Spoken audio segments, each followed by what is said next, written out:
welcome to Los Vikingos TV, and today I'm going to do an immediate reaction to the Real Madrid Celta Vigo game. So Real Madrid ended up winning 2-0, and what a sight to see. Fluid attacking football, yeah, it's Celta, yeah, they're missing their best player, which is Igo Aspas, but still a major step. All of Isco, Cruz, Marcelo, Bale, Asensio, I thought all had great games, and I thought most of them struggled under Solari. Obviously, Isco and Marcelo didn't play. Cruz was very bad against Ajax. Bale was kind of off color, and Asensio hasn't really had a great year other than the beginning. Uh, Zidane gave Navas a start, and Zidane had said something like, Navas deserves minutes. He should not be forgotten for what he had done for this club.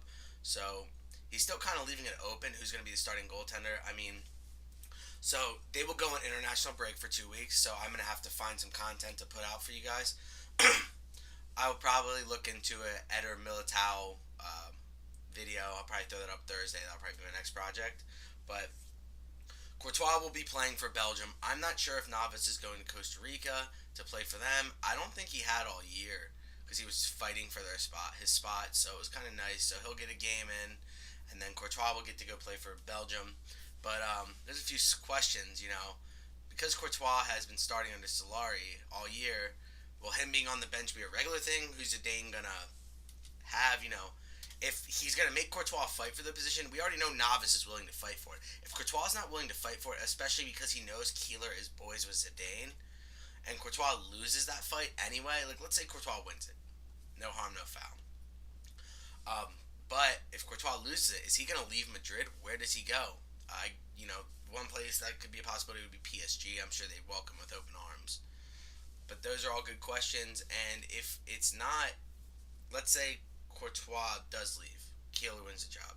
Who do we bring in to back him up? Do we just bring back Andre Lunin to be the second keeper, or do we let Lucas Zidane be the second keeper? Do we go buy somebody and put Keeler Navas back as the second keeper? Tons of questions will be asked, but that's what he's here for, is to make the hard decisions. In the starting 11, there really wasn't a holding midfielder. It kind of looked like a 4-4-2 defensively, and offensively, obviously, a 2-4-4 with Odriozola and Marcelo both using their offensive abilities to help themselves get forward. Sometimes they would, well, obviously they would overlap and give that whip that we kind of haven't really had all year. The team had over 20 crosses in the game, and Zidane was really happy about that. So good to see Zidane's football back. In that 4-4-2 or 2-4-4 offensively, Isco would kind of drop in between the lines. Cruz sometimes drops into that back to make it a back three just to give him some options. So it was pretty fluid. It didn't really seem like anyone had a set position. Bale started on the right, Asensio on the left, but then they switched flanks around like the 30th minute, and then Bale kind of stayed on the left and Asensio kind of stayed on the right. Asensio had a weak first half, in my opinion. But his second half was actually the best I've seen him all year. In my opinion, he was the man of the match. I know he didn't score a goal, but the hockey assist he had to that Isco goal was literally unreal. He went on a run, beat 2 or 3 guys, makes the through ball to Benzema. Benzema squares it, and Isco taps it home. Navas wasn't really tested much, and BN Sports gave Navas the man of the match, and I was just like, he made one save. Like, he really wasn't tested at all. That one save was amazing. Don't get me wrong, but and I'm not sure Courtois saves that, but man of the match, probably not. If anything, I think it would probably go Asensio, then Bale, in my opinion. But Bale got the goal, so I'm surprised Bale didn't get the man of the match. Something that I saw from Bale that we really didn't see, and we haven't seen in years. Bale was constantly tracking back all game, doing his defensive work. From what I read, and this was coming from Jonathan Barrett, who is Bale's agent. Him and Zizou had butted heads because Bale and Zidane both had different ideas about how he wanted to play. Bale wanted to be more offensive. I'm sure Zidane wanted him to use his pace to help track back and help out, if he's playing on the left, Marcelo, on the right, Carvajal.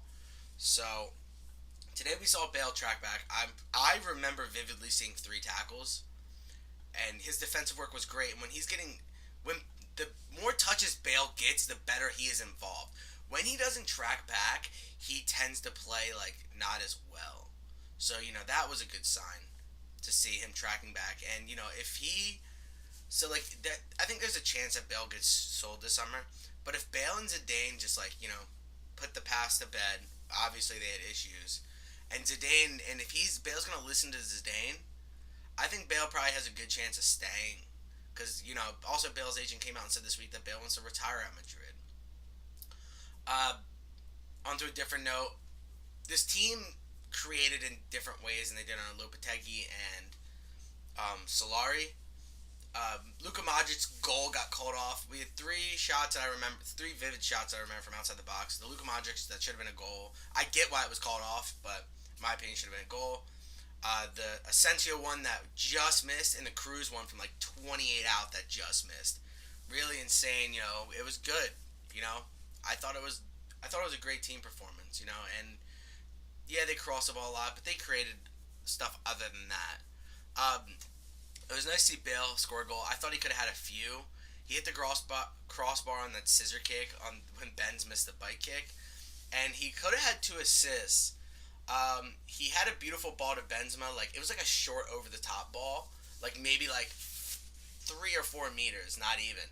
And Benz hits it on the volley, but he just hit it right at the keeper. And if Benz would have hit it, he hit it pretty sweet, but like if he would have placed it a little better, it would have been an assist for Bale. And the second one was where Bale could have scored, and he like shot and he slipped, and he was like running across the top of the box. He could have played Cruz into a through ball, but he didn't. And if he did, I believe that could have been a goal. This game could have been like 6-0 if Real had like really taken the right chances, made good decisions. But him slipping, I guess that's karma for being selfish. Ancelotti said it a few weeks ago that Bale was selfish. Isco looked off color. I know he got the goal, but that was really Asensio and Benzema doing all the work, and Isco just had to tap it in. But I thought he could have been better involved. He was involved early, but he looks a little like apparently Isco and Marcelo are in 2 different places right now. I know they were in the same boat, but they're in 2 different places. Isco was being a selfish prick.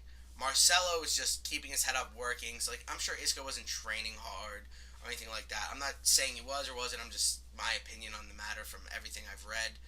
Apparently for example, Solari had mandatory weigh-ins every single Monday. Isco did not weigh in a single time all year. Marcelo was, everybody else was, but Isco refused to. No wonder Isco couldn't get a minute. He's fighting with the coach. He's not doing what the coach asks. I wouldn't give him a minute either. He's a great player, and I'm sure he loves having Zidane back, but he's not. That's not the type of shit you should be doing. But like I said, he needs to get his fitness up. His fitness is off.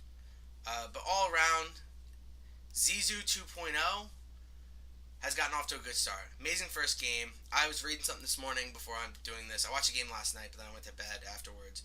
At week 27, Madrid were 12 points back, and they came in, and this was the 15-16 season, when Zidane had taken over halfway through the year.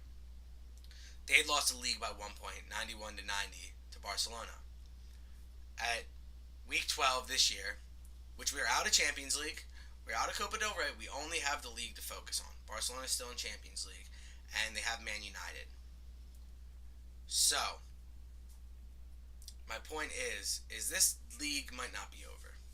Barcelona has some tough games against Man United, and they should probably advance through Man United, but it ain't going to be easy. Going to Old Trafford ain't easy. And Barcelona hasn't gotten through the quarterfinals of Champions League in the past 3 years, getting knocked out when they're away from home. That's the issue. Their home form is fine. It's their away from home Champions League form. So, it might be a good time for the team to make a push. Many players can play at their top level. It's their first game. I thought Zidane made the correct subs, which was my biggest complaint about Solari. His subs were predictable. His starting 11 was predictable, but that's neither here nor there. Giving Isco a rest was important because obviously his fitness isn't there. Modric and Benzema played so many minutes, and getting them off the field was important for everybody. Getting Mariano Ceballos minutes was great. Mariano minutes is good. I would like to see Mariano start a game. Maybe against Huesca, who is in 19th place. Maybe that'd be a good game to start. But Benzema won't go on international duty with France, so he'll be rested for 2 weeks. But seeing Ceballos actually got called up to the national team again, and Ceballos was quoted saying when he was on the national team, when he was on international duty with the Spanish national team, he was quoted saying that if Zidane would have stayed as coach, he would have left. So I want to see how that unfolds. Ceballos is a great player, and Zidane actually gave him good minutes, and Ceballos said, I am happy and confident to have Zidane back. So that is a great. I like this. I like the way the situation is going. If Zidane gives Ceballos minutes, I will be happy. Ceballos needs those minutes. I'm sure you guys have heard me say I think Ceballos is going to be a freaking amazing player. I mean, could be one of the best central midfielders in the world. If you don't know that, you guys are sleeping on him because the guy, he's press resistant. He counter presses well. He presses well. He passes well. He makes mistakes, but he usually makes up for those mistakes because he presses so well. He loses the ball. He's the first guy on you.